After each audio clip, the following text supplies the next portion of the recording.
Welcome to Red Sea. If you love unsolved mysteries, hit that subscribe button and let's get started.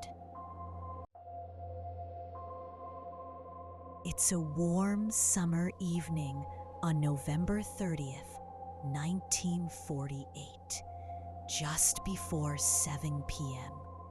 on Somerton Beach, a peaceful stretch of sand south of Adelaide. A couple notices a man sitting against the seawall. He's dressed in a neat suit and tie, odd for a beach, and he's smoking the cigarette. To them, he looks alive, maybe just resting, but something feels off. He raises his arm lazily, then lets it drop. They shrug it off and move on. Little do they know. This is the last time anyone will see this man alive. The next morning, December 1st, a local jeweler named John Lyons is walking the beach with his wife when he spots the same man, still propped against the seawall. But now, he's motionless. Flies buzz around his face. Lyons approaches and realizes the man is dead. No blood, no wounds, just still. Police are called, and what begins as a routine investigation quickly spirals into something far more bizarre. The man is about 40 to 45 years old, fit, with broad shoulders and a tanned complexion. He's clean-shaven, with neatly combed hair. His clothes are high quality: a suit, polished shoes, and a double-breasted jacket. But there's a catch. All the labels have been removed. No wallet, no ID, no personal items, except for a half-empty pack of cigarettes and a few odd trinkets. The police assume it's a suicide or natural death. But then, the autopsy throws everything into chaos. The body is taken to the Royal Adelaide Hospital, where pathologist Sir John Cleland begins the examination. At first glance, there's no obvious cause of death. No stab wounds, no gunshot, no signs of a struggle. But as Cleland digs deeper, he notices something disturbing. The man's pupils are constricted. His spleen is 3 times its normal size, and his stomach contains traces of blood. Poisoning seems likely. But here's the kicker. No known poison matches the symptoms perfectly. Digitalis, strychnine, something rarer. Tests come back inconclusive. Cleland notes the man's physical condition. He's in peak health, with unusually strong calf muscles, like a dancer or a runner. His hands are soft, suggesting he didn't do manual labor. His teeth are unique, too, missing some in a way that doesn't match any dental records in Australia. Who was this guy? Then comes the first big break. Hidden in a tiny secret pocket sewn into the man's trousers, investigators find a rolled up scrap of paper.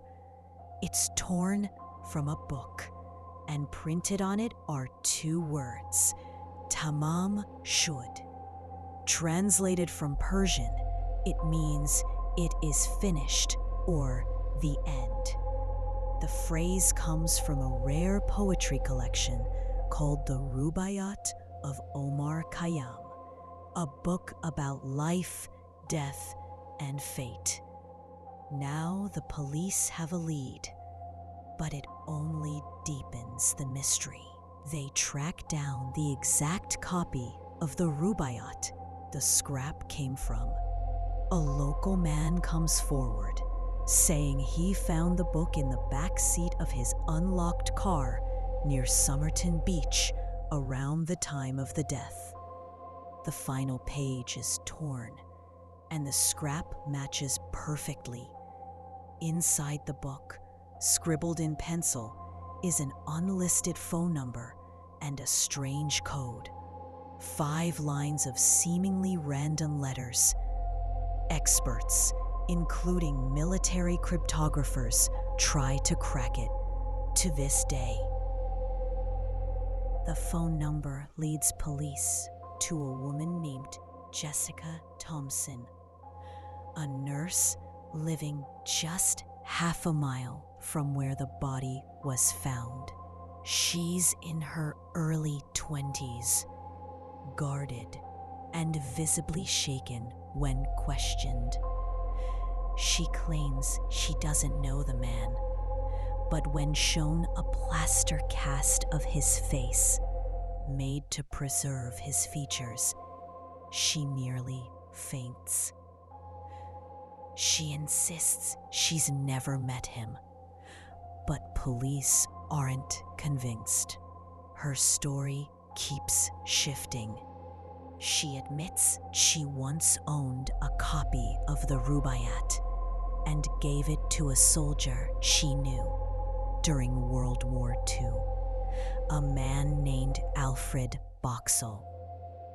Could he be the Somerton Man? Police track down Boxall, and he's alive, living in Sydney with his copy of the Rubaiyat intact. Dead end.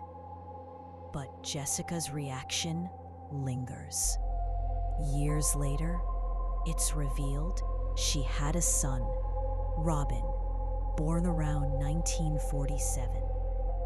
Photos of Robin as a young man show striking similarities to the Somerton Man.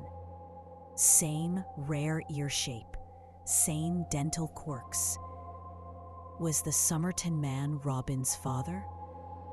Did Jessica know more than she let on? She takes her secrets to the grave in 2007, leaving us with more questions than answers. So, who was the Somerton Man? Let's explore the theories. First, he was a spy. It's 1948. The Cold War is heating up, and Australia is a key player in Western intelligence. The removed labels, the uncrackable code, the rare poison, all scream espionage. Some speculate he was a Soviet agent, or maybe a double agent, silenced before he could defect. The timing fits. Adelaide was near military bases, and secret projects like the Woomera rocket range were active. Theory 2. A tragic love story. Maybe he was Jessica's lover, rejected or heartbroken, who took his own life with an undetectable poison. The Tamam Shud note could be a poetic goodbye. But why no ID? Why the secrecy? Theory 3. A random death. Perhaps he was just a traveler, a nobody, who died of an overdose or illness, and the clues are coincidences. But that doesn't explain the code, the book, or Jessica's reaction. In 2021, the Somerton Man's body was exhumed for DNA testing. In 2022, researchers claimed a breakthrough. Genealogist Derek Abbott linked the DNA to a man named Carl Webb, an electrical engineer from Melbourne, born in 1905. Webb's life was troubled. He separated from his wife in the 1940s and vanished from records. But the match isn't conclusive. Some experts question the evidence, and the code remains unsolved. Is Carl Webb really our man? Or is the truth still out there? The Somerton Man case is a puzzle with missing pieces, a body on a beach, a scrap of poetry, and a trail of secrets that stretch across decades. What do you think? Spy? Lover? Or something else? Let me know in the comments. And if you enjoyed this dive into the unknown, give this video a thumbs up and subscribe for more true crime mysteries. Until next time, stay curious and watch your back.